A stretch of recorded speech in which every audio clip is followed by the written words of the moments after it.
इस साल का आखिरी दिन 123 होगा।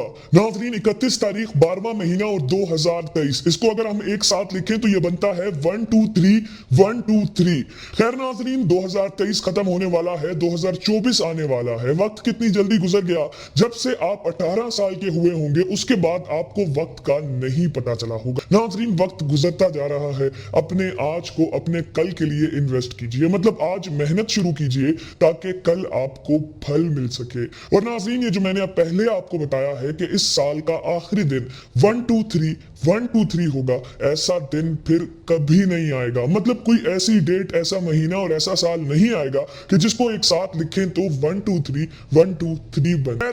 2023 खत्म होने वाला है, आपकी 2023 की सबसे अच्छी थी जरूर कमेंट सेक्शन में अपनी मेमोरी के बारे में बताइएगा। शुक्रिया। फिर कभी नहीं आएगा, मतलब कोई ऐसी डेट, ऐसा महीना और ऐसा साल नहीं आएगा कि जिसको एक साथ लिखें तो 123 बने। 2023 खत्म होने वाला है, आपकी 2023 की सबसे अच्छी थी जरूर कमेंट सेक्शन में अपनी मेमोरी के बारे में